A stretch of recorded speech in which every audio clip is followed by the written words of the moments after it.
Je m'appelle David Lemoine, j'ai 16 ans et ce que je vais vous dire, personne ne m'a cru au début. Pourtant tout est vrai. Je n'ai pas eu de vision sous l'effet de la drogue. Ce n'était pas un rêve, c'était autre chose, une traversée, une vérité que je n'avais jamais imaginée, une vérité qui m'a laissé changer à jamais. Je vis dans une petite ville tranquille au cœur des montagnes françaises, Gap, là où les gens pensent que rien n'arrive jamais, là où tout semble figé dans ce silence des pins. J'ai grandi seul avec ma mère, mon père restait parti quand j'étais enfant. Depuis je vis à l'ombre des choses, discret, silencieux, toujours en retrait.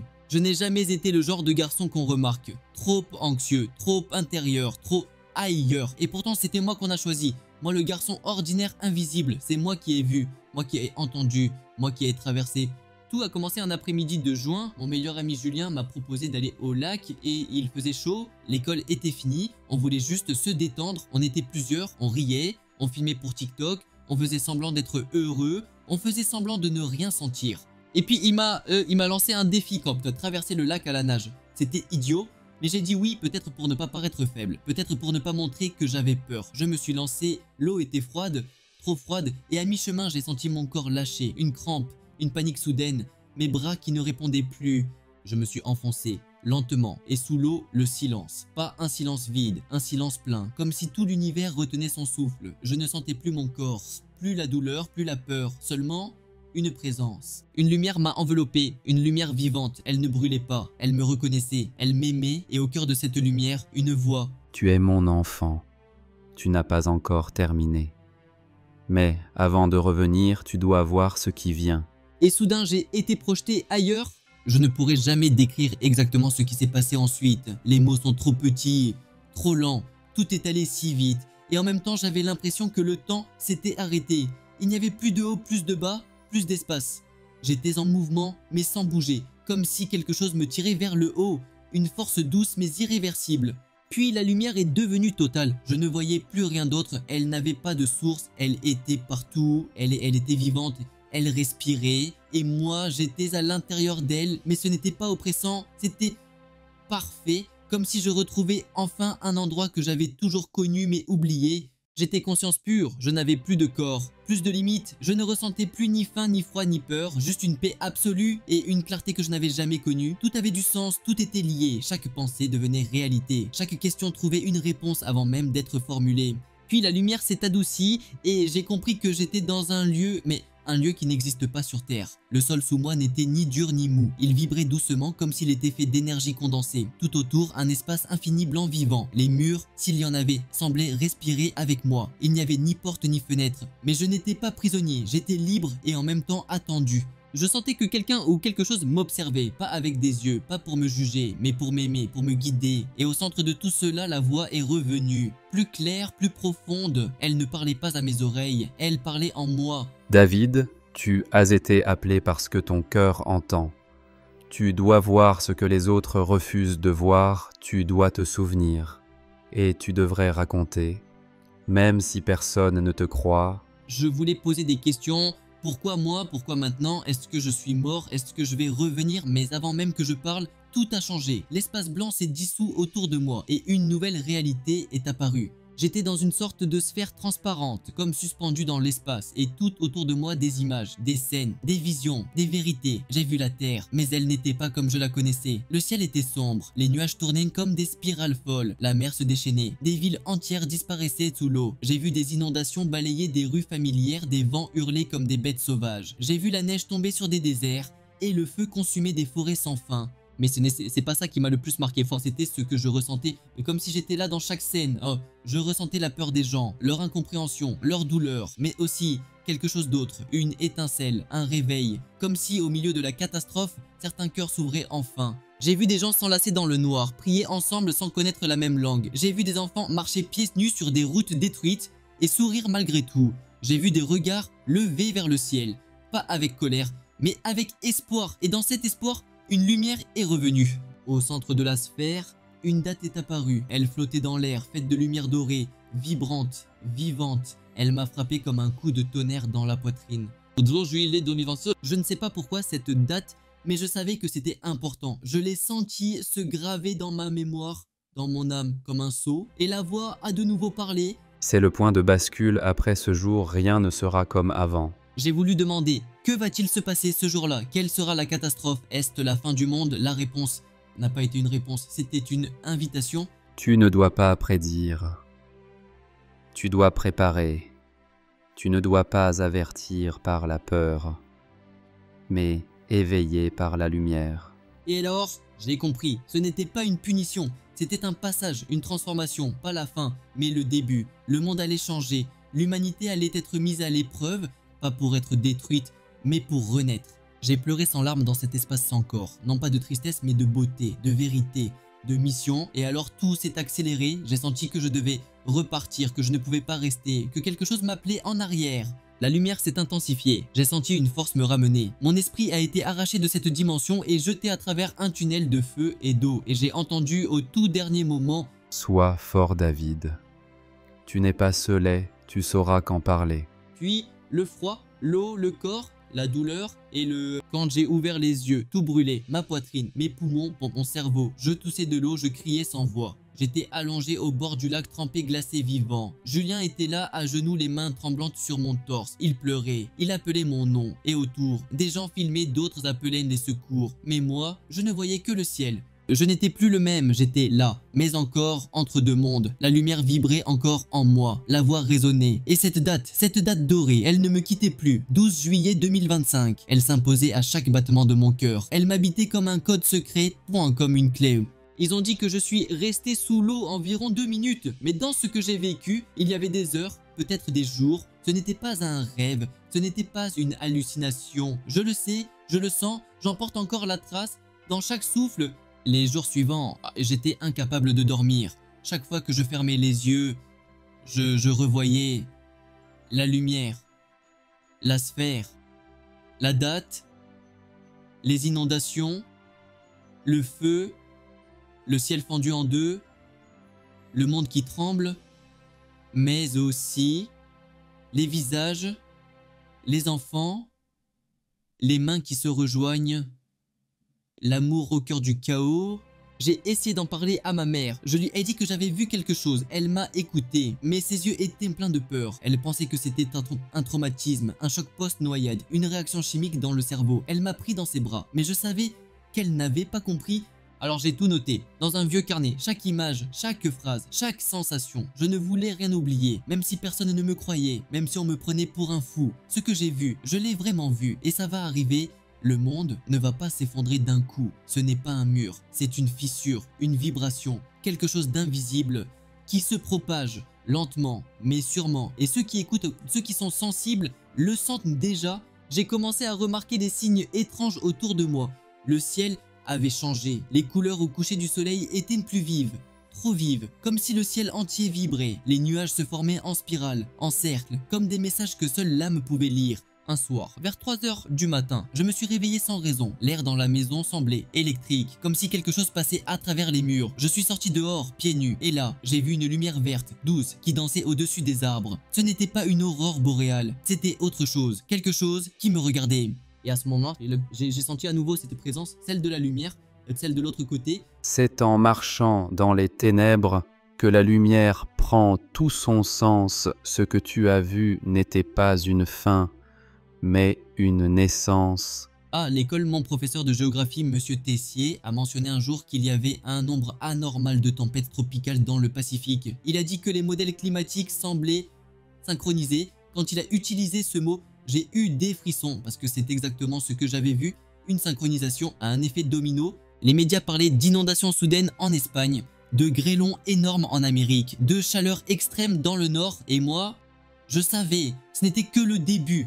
Ce n'était pas juste le climat, c'était l'équilibre même de la Terre qui commençait à bouger. J'ai commencé à filmer de courts témoignages sur mon téléphone, pour moi, pour garder une trace. Je ne les ai pas publiés, pas encore. J'avais peur qu'on se moque, peur d'être surveillé. Mais une voix en moi me disait bientôt, tu devras parler. Et plus les jours passaient, plus je croisais des regards différents, des gens que je n'avais jamais vus.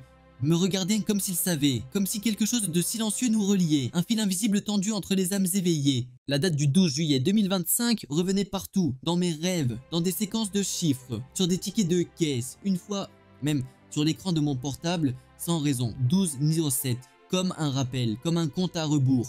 Alors j'ai compris, ce jour-là, quelque chose va s'ouvrir, Pas forcément un tremblement de terre, pas forcément une catastrophe visible, mais un portail, une bascule intérieure, une activation mondiale, une onde de réveil. Et ce réveil, personne ne pourra l'arrêter. Ce n'est pas par la force que le monde changera, mais par la vérité qui se lève dans les cœurs. Et maintenant, chaque minute qui passe me rapproche de ce jour. Depuis mon retour, rien n'était pareil. J'avais repris mes gestes, ma routine, mon corps, mais je ne reconnaissais plus rien autour de moi. Comme si tout avait perdu ses couleurs, comme si ma peau ne m'appartenait plus. Je respirais, mais chaque respiration me semblait étrangère. Je mangeais sans faim, je parlais sans être vraiment là. Le monde m'apparaissait différent, trop rapide, trop bruyant, trop vide. Je marchais dans les rues de ma ville comme un visiteur. Les vitrines, les voitures, les gens pressés, les conversations légères, tout me semblait artificiel. Je regardais les autres vivre sans savoir pourquoi moi j'avais été appelé à voir ce que personne ne voyait. Je retournais souvent au bord du lac à l'endroit où tout avait basculé. Je m'asseyais face à l'eau et je restais des heures immobile. J'écoutais les oiseaux, les vagues, mais surtout ce silence particulier qui me suivait depuis l'autre côté. Il n'était pas vide, il contenait quelque chose, une attente. Les nuits étaient agitées, je rêvais sans cesse, mais ce n'étaient pas des rêves normaux. Ce que je voyais était trop clair, trop précis. Je me réveillais en sursaut avec des phrases complètes dans la tête parfois en langue que je ne connaissais pas. Je les notais dans un carnet. Une voix revenait souvent. Elle ne parlait pas fort, mais elle vibrait dans mon cœur. Le silence est un langage que le monde a oublié. Écoute-le, il te préparera à ce qui vient. Peu à peu, j'ai commencé à percevoir des choses invisibles. Je ressentais les émotions des gens avant qu'ils parlent. Je savais qui allait pleurer, qui allait mentir, qui allait partir. Je n'entendais plus les mots comme avant. C'était les intentions derrière les mots qui devenaient claires. Même les animaux réagissaient autrement à ma présence. Les chats s'approchaient et les oiseaux restaient posés près de moi plus longtemps. Quelque chose en moi avait changé. Je suis retourné au lycée, j'ai essayé de suivre les cours, de sourire, de discuter comme si de rien n'était, mais tout sonnait faux. Les conversations paraissaient vides, je n'arrivais plus à jouer ce rôle, je flottais au-dessus de tout, j'étais là sans être là. Les autres ont commencé à le remarquer, certains disaient que j'avais l'air plus calme, trop calme, d'autres disaient que j'avais changé, que je faisais peur, je les comprenais, j'avais l'impression de porter en moi un secret que je ne pouvais pas partager. Pas encore. Un soir, ma mère est entrée dans ma chambre sans frapper. Elle m'a regardé avec inquiétude. Elle m'a demandé si ça allait, si je voulais parler à quelqu'un, un médecin, un psychologue. Je lui dis que je n'étais pas malade, que je voyais des choses qu'elle ne pouvait pas comprendre. Elle s'est assise à côté de moi. Elle m'a pris la main, elle n'a pas insisté. Mais dans ses yeux, j'ai vu qu'elle sentait que quelque chose était réel. Ce soir-là, j'ai écrit dans mon carnet une phrase qui est devenue mon serment. Je raconterai ce que j'ai vu même si personne ne m'écoute. J'ai continué à écrire chaque nuit, à noter les rêves, les signes, les impressions, comme si mon âme voulait tout garder en mémoire avant que le monde oublie à nouveau. J'ai compris que je n'étais pas le seul, qu'il y en avait d'autres, répartis un peu partout, des silencieux, des éveillés, des gens qui entendaient, qui voyaient, mais qui n'osaient pas parler, et un jour je le savais, nos voix se rejoindraient. Mais avant cela, je devais être prêt, je devais être ferme, pas pour crier l'urgence, mais pour tenir la paix quand les autres tomberaient dans la peur. Ne te laisse pas déstabiliser par l'incrédulité. Tu n'as pas été choisi pour être cru, mais pour être vrai. Depuis ce moment, je me prépare, je veille, je garde les yeux ouverts, je lis entre les lignes des journaux, j'écoute ce qui n'est pas dit, je sens les vibrations dans le vent, je scrute le ciel, je note les coïncidences qui ne sont pas des hasards. Je sais que quelque chose approche et je sais que je dois rester debout, pas comme un prophète, mais comme un témoin. Car ce que j'ai vu, ce que j'ai entendu, ce que j'ai senti, ce n'était pas pour moi seul, c'était pour ceux qui cherchent la vérité derrière le vacarme. C'est au fil des semaines que j'ai compris que je n'étais pas seul. Ce que j'avais vu dans la lumière d'autres l'avaient vu aussi. Pas exactement les mêmes images, pas les mêmes mots, mais la même vibration, la même urgence, le même appel. D'abord, ce furent des coïncidences. Des phrases entendues dans un bus, un regard échangé dans la rue, des vidéos que l'algorithme me proposait sans raison.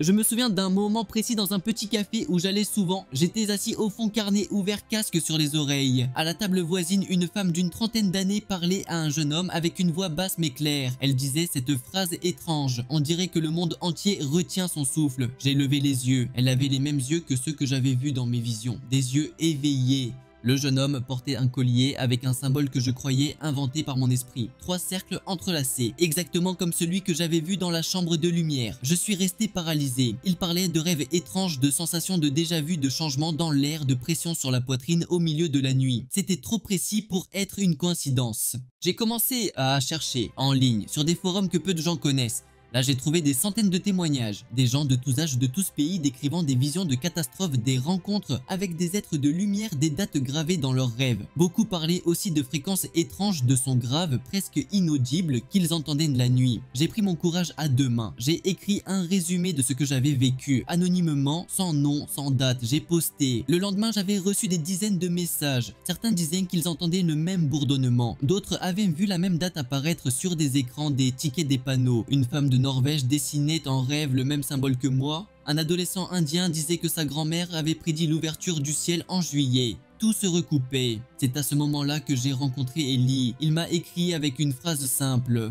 Je t'ai vu dans la lumière. Il disait qu'il avait vécu une NDE après un accident de vélo. Il avait vu le même homme en manteau, la même forêt bleue, les mêmes enfants riant dans des ruines verdoyantes. Il m'a dit, on nous rassemble, on s'est rencontrés. Il était calme, posé, ses yeux avaient cette même profondeur étrange. Il m'a tendu un carnet, le sien, rempli de rêves, de symboles, de phrases reçues. On a parlé toute la nuit, on n'avait pas besoin de tout expliquer. On savait, et on savait que ce n'était que le début. Le monde autour de nous commençait à réagir. Des anomalies climatiques de plus en plus fréquentes, des orages en plein hiver, des animaux qui migraient sans raison, des sons venus du ciel captés par des téléphones, par des micros, des gens qui commençaient à ressentir quelque chose sans pouvoir le nommer. Je marchais dans la rue et je voyais des regards changer, certains m'évitaient, d'autres semblaient me reconnaître sans me connaître. C'était comme si une couche invisible entre les gens était en train de se fissurer. Quelque chose de collectif se préparait même si la majorité faisait encore semblant. Une nuit, j'ai entendu une pulsation, comme un tambour lointain, mais régulier, profond, presque organique. Je suis sorti dehors. Le ciel était clair sans étoiles. Je me suis allongé dans l'herbe et j'ai écouté. C'était comme si la terre elle-même battait d'un cœur nouveau.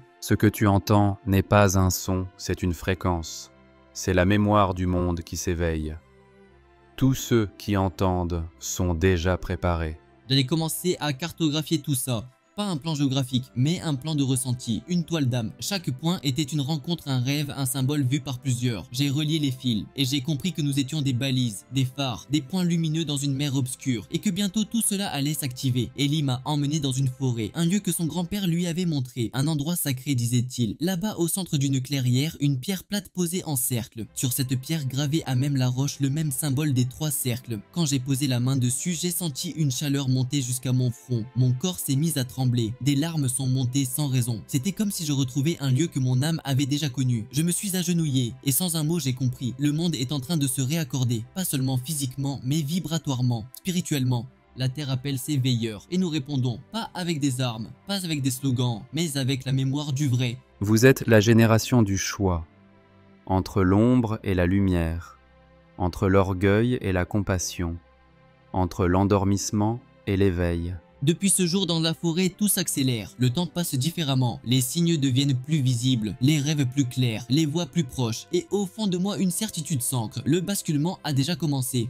Après ce jour dans la forêt, je ne pouvais plus revenir en arrière. Quelque chose avait été activé, comme un code enfoui depuis toujours enfin déverrouillé. Mon esprit restait calme mais mon âme vibrait. J'étais guidé même si je ne savais pas toujours où aller. Je ne doutais plus, je ne cherchais plus à comprendre par la logique. Je savais que le sens se révélerait au bon moment. Chaque nuit, les rêves devenaient plus intenses. Mais ce n'étaient pas des images désordonnées. C'étaient des messages, des visions ordonnées profondes reliées à une vérité invisible. Je voyais des montagnes s'ouvrir, des océans se retirer, des enfants qui priaient sous un ciel d'or. Et surtout, je ressentais une paix que je ne trouvais nulle part ailleurs. Un soir, je suis retourné seul dans la forêt. Je ne l'avais pas prévu. Je m'étais juste levé, pris mes affaires, marché sans réfléchir. C'était comme si la terre elle-même m'appelait. Quand je suis arrivé dans la clairière, la lumière du soir dessinait des cercles sur la pierre. Je me suis approché doucement, j'ai posé ma main, puis je me suis allongé sur la mousse. Le silence était parfait, puis la lumière est revenue. Pas comme la première fois, elle n'était pas écrasante, elle était douce.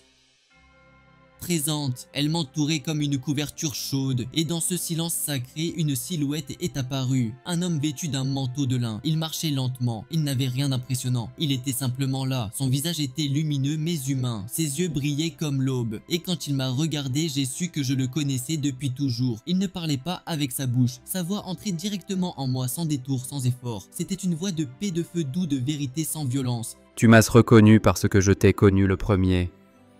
Tu cherches depuis longtemps, mais maintenant tu sais où me trouver.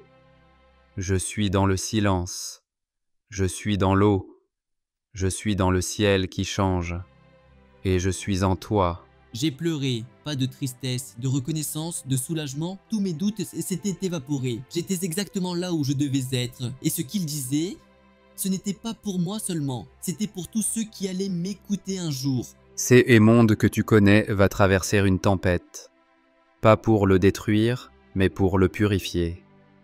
Beaucoup auront peur, beaucoup refuseront d'entendre, mais certains écouteront. Et ceux-là seront les ponts entre l'ancien et le nouveau. Je lui ai demandé si j'étais prêt, il m'a souri, puis il a répondu sans parler. Tu ne seras jamais parfait, mais tu es disponible. Et c'est tout ce dont j'ai besoin. Il s'est approché, il a tendu la main, quand je l'ai touché j'ai vu des images, des villes en feu, des peuples en exode, des enfances dans des ruines, mais aussi des familles réunies, des arbres qui repoussaient dans des rues abandonnées, des champs au milieu des larmes, la terre qui respirait à nouveau, puis il m'a parlé encore une fois. Le changement ne sera pas doux, mais il sera sain. Ce qui est bâti sur l'orgueil s'effondrera. Mais C'est quelques jours après mon retour de la forêt que les choses ont commencé à devenir plus étranges. Pas dans les rêves, pas dans le ciel, mais dans les détails du quotidien. Mon téléphone se rallumait seul en pleine nuit. Des messages apparaissaient puis disparaissaient avant que je puisse les lire. Mon ordinateur redémarrait sans raison. Une fois la caméra s'est allumée sans que je la touche. Au début j'ai cru à des bugs, mais un soir en rentrant du lycée j'ai trouvé une enveloppe glissée sous la porte. Aucune adresse, aucun expéditeur, juste mon prénom écrit à la main. À l'intérieur une feuille blanche avec une seule phrase tapée à la machine. Ne parle pas aux médias, ils écoutent. Je suis resté figé, mon cœur battait fort. Je n'avais rien publié, mes vidéos étaient privées, mes notes manuscrites. Je n'avais parlé qu'à Ellie et à mon professeur de géographie, monsieur Tessier. Personne d'autre ne savait vraiment ce que j'avais vu.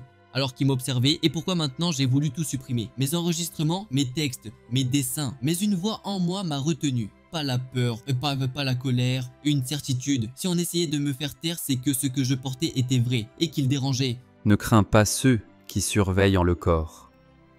Ce qui compte, c'est ce que ton âme porte. Et elle porte de la lumière. J'ai respiré profondément, j'ai tout sauvegardé sur des disques externes. J'ai commencé à écrire des lettres à la main, à les cacher dans des lieux sûrs. J'ai compris que je devais être prudent, mais pas silencieux. La vérité ne se cache pas, elle se prépare. Ellie m'a appelé. Il avait reçu une visite. Un homme en costume était venu chez lui sous prétexte d'une enquête de santé publique. Mais ses questions tournaient toujours autour du lac, des rêves, de moi. Il m'a dit David, ce n'était pas un fonctionnaire, c'était un chasseur d'informations. Ils savent. Nous avons décidé de ne plus communiquer par téléphone. On se voyait dans des lieux publics, on parlait à voix basse comme deux résistants dans une guerre invisible. Et pourtant ce n'était pas une guerre de violence, c'était une guerre de perception. Le pire c'est que les signes continuaient. Les médias parlaient de tensions internationales, de cyberattaques, de nouveaux virus, mais toujours en détournant l'attention. Jamais il ne parlait de ce que nous vivions, jamais il ne nommait la vibration nouvelle, les rêves collectifs, les enfants qui parlaient dans leur sommeil de ciels ouverts et de tremblements. Et puis un jour, un de mes anciens enregistrements vocaux s'est lancé tout seul, un extrait que j'avais oublié. Ma voix parlait doucement, mais derrière, un bruit grave presque imperceptible, un son régulier, une fréquence. Je l'ai passé dans un logiciel audio, je l'ai isolé, ce n'était pas un bug, c'était une onde présente dans tous mes enregistrements depuis mon retour, un bourdonnement profond presque organique. Je l'ai envoyé à Ellie, il m'a répondu immédiatement. Je l'entends aussi, depuis des semaines. Je croyais devenir fou. Maintenant, je sais que ce n'est pas dans ma tête. Nous avons commencé à chercher, à comparer. Sur des forums cachés, des scientifiques indépendants parlaient d'un signal capté dans les basses fréquences. Certains l'appelaient le...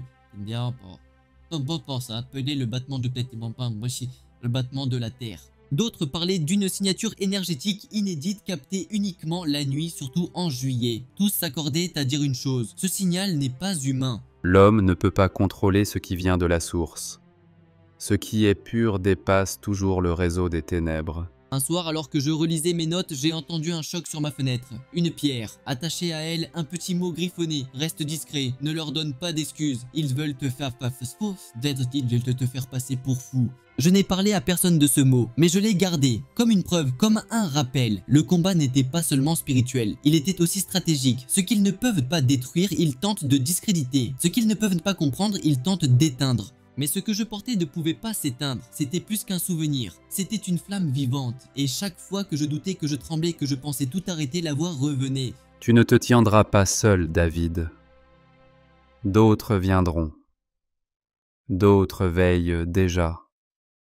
Ne sois pas celui qui doute lorsque les murs tremblent, sois celui qui s'ancre Depuis, je continue, j'avance dans l'ombre, j'écris, j'observe, j'archive et j'attends le moment juste. Pas pour briller, mais pour transmettre, car bientôt tout ce qui est caché sera révélé et ceux qui auront gardé leur voix intacte seront entendus. Même si on tente de me faire taire, je ne reculerai pas. Ce message n'est pas le mien. Il est plus ancien que moi et plus puissant que leurs menaces. Si tu as écouté jusqu'ici, ce n'est pas un hasard. Ce que j'ai vu n'était pas une illusion. Ce n'était pas un rêve. C'était un appel. Le monde change. Quelque chose s'ouvre. Et chacun devra choisir s'il reste endormi ou s'il se réveille. Ce message n'est pas pour effrayer, il est là pour préparer, pour rassembler ceux qui sentent que quelque chose ne tourne plus rond, ceux qui cherchent la vérité derrière le chaos, ceux qui entendent l'appel. Je ne t'ai pas appelé pour que tu aies peur, mais pour que tu sois lumière au milieu de l'ombre.